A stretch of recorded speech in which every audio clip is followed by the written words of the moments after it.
दोस्तों हमारे यहाँ एक कहावत है कि नया 9 दिन और पुराना 100 दिन। अब यही देखिए कि 300 साल पुराना एक भूला बिसरा साइंस आज पूरी दुनिया की सबसे एडवांस मोटरों को टक्कर देने के लिए तैयार है, जिसमें न कोई मैग्नेट है न तांबे की भारी भरकम तार है, फिर भी वही ताकत बिल्कुल पहले से कहीं बेहतर एफिशिएंसी के साथ। और ये कोई साइंस फिक्शन कहानी नहीं है, बल्कि एक ऐसी हकीकत है जो पूरी मोटर इंडस्ट्री को हिला सकती है। और इसके पीछे की टेक्नोलॉजी इतनी सिंपल है कि आप भी सुनकर हैरान रह जाएंगे। ये इतनी पावरफुल है कि बड़ी बड़ी फैक्ट्रियां अपने कन्वेयर बेल्ट में इसे अपनाना शुरू कर चुकी हैं। लेकिन अब यहाँ पर इस कमाल को समझने से पहले हमें जरा पीछे चलना पड़ेगा और देखना पड़ेगा कि आज की मोटर आखिर काम कैसे करती हैं और उनमें ऐसी क्या गलती है कि जिसे ये नई टेक्नोलॉजी सॉल्व करने का दावा कर रही है। और इसे गहराई से समझने के लिए हमें इलेक्ट्रोमैग्नेटिक मोटर को समझना पड़ेगा। अब यहाँ पर देखिए कि आम इलेक्ट्रोमैग्नेटिक मोटर के अंदर कॉपर की वाइंडिंग होती है, यानी कि तांबे के तार लपेटे हुए कॉइल।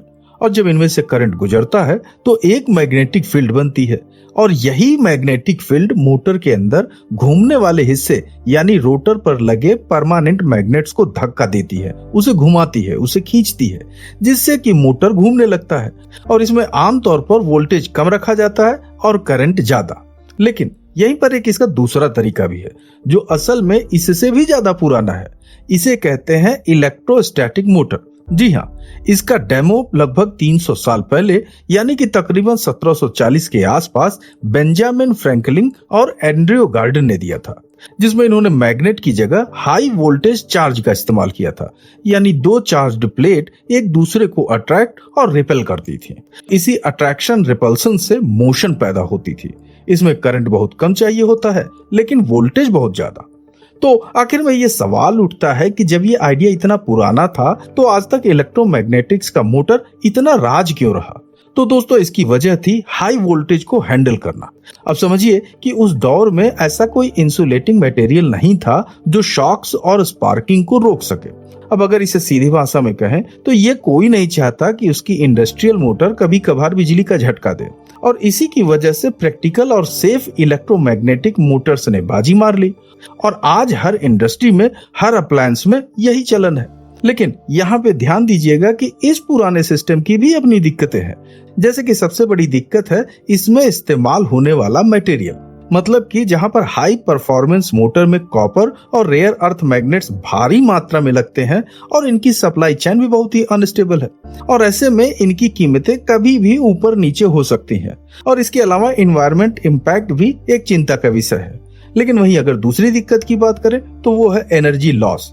देखिए, जब हाई करंट और लगातार बदलती मैग्नेटिक फील्ड की वजह से मोटर के अंदर बहुत ही ज्यादा गर्मी पैदा होती है तो भैया यही गर्मी असल में बर्बाद हुई एनर्जी है जिसे हम मोशन के लिए इस्तेमाल करना चाहते थे। इसके अलावा ज्यादातर मोटर्स में टॉर्क बढ़ाने के लिए गियर बॉक्स भी लगाना पड़ता है, जहां पर इसी गियर बॉक्स में घर्षण यानी कि फ्रिक्शन से और भी ज्यादा गर्मी और भी ज्यादा नुकसान होता है।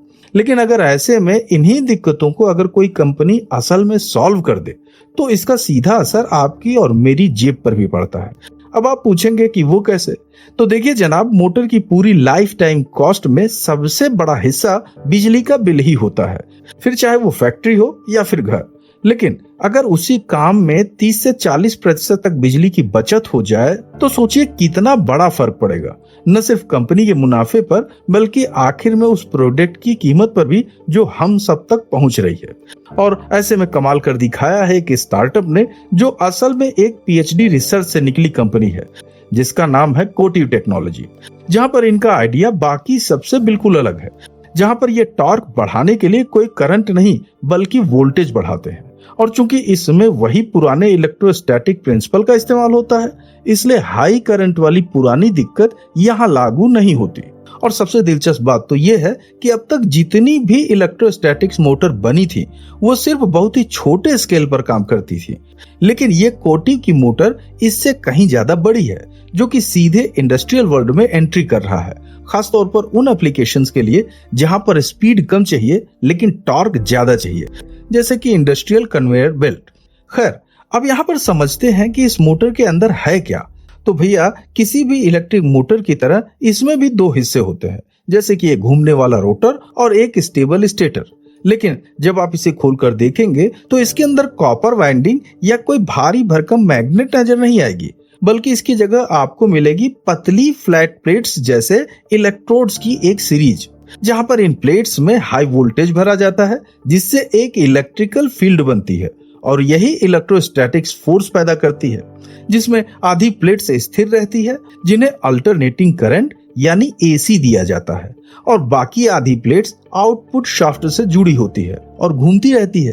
फिर जैसे जैसे ये चार्ज प्लेट्स एक दूसरे के साथ इंटरेक्ट करती हैं तो रोटर खींचता है, जिससे कि टॉर्क और रोटेशन पैदा होता है।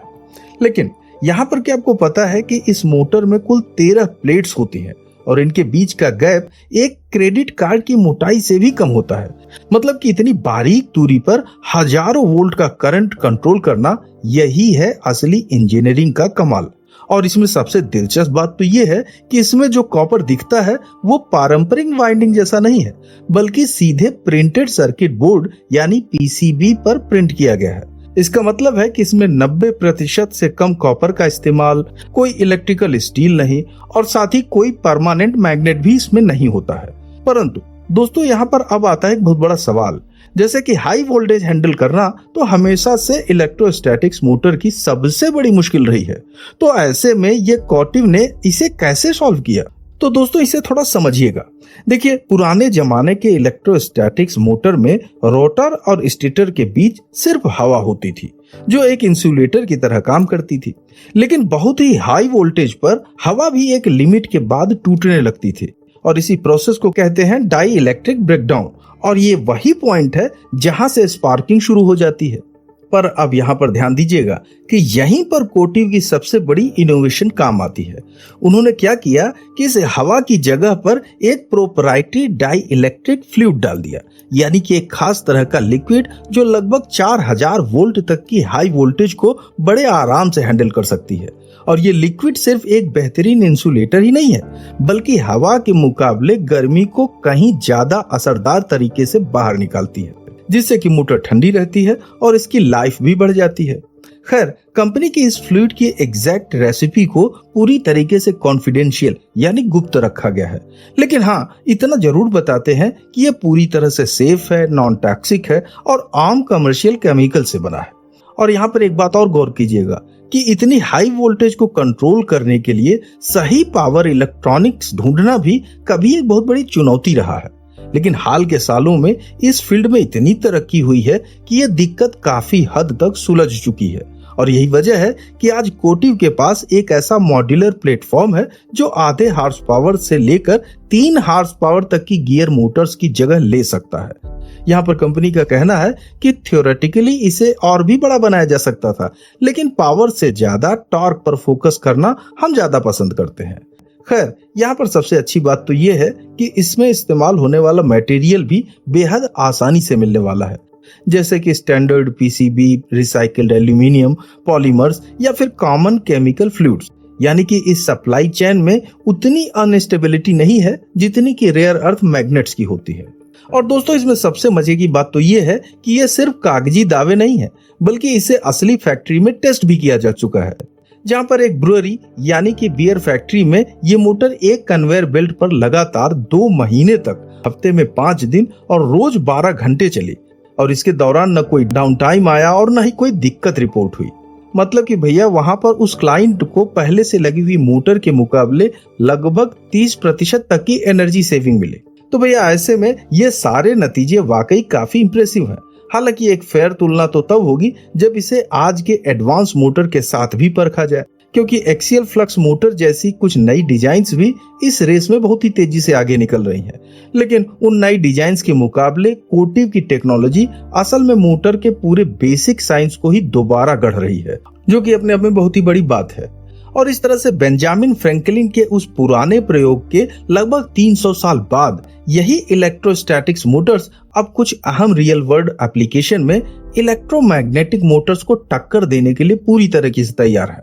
और ये टेक्नोलॉजी हमें साफ सुथरी, प्रिसाइज और बेहद एफिशिएंट पावर का एक नया रास्ता दिखा रही है, जो कि ये बताती है कि कभी कभी सबसे बड़ी इनोवेशन आगे नहीं बल्कि पीछे मुड़कर देखने से मिलती है। और इसमें मेरा मानना यह है कि दोस्तों हमें आसपास के इनोवेशंस पर हमेशा से ध्यान रखना चाहिए, फिर चाहे वो चाइना में हो, यूरोप में हो, अमेरिका में हो, कहीं भी हो, क्योंकि इनका प्रभाव आज नहीं कल हमारे रिसर्च, हमारे भारत के प्रगति पर भी पड़ता है। और इसीलिए हमने एक खास चैनल बनाया है IQ विस्टा के नाम से, जिसका लिंक मैंने नीचे दिया हुआ है। आप उस पर क्लिक करके भारत में हो रही प्रगति और जियोपॉलिटिकल नजरिए से उसकी क्या अहमियत है इनको समझ सकते हैं। खैर चलिए अब पॉइंट पर आते हैं। देखिए, ये कोटी स्टार्टअप फिलहाल तो अपना फोकस कन्वेयर बेल्ट्स और इंडस्ट्रियल मशीनों तक ही सीमित रखी हुई है, लेकिन असली सवाल तो ये है कि क्या आपको लगता है कि आने वाले सालों में यही टेक्नोलॉजी हमारे कारों और घर के पंखों में लगी मैग्नेट वाली मोटर की जगह ले पाएगी? और क्या इंडिया में भी ऐसे रिसर्च होने चाहिए? खैर, अपनी राय हमें कमेंट बॉक्स में जरूर दीजिएगा, और अगर ये वीडियो अच्छा लगा हो तो इसे लाइक, शेयर, सब्सक्राइब और हाइप करना बिल्कुल न भूलें। मिलते हैं अगले दिलचस्प वीडियो में, तब तक अपना ख्याल रखिए। जय हिंद।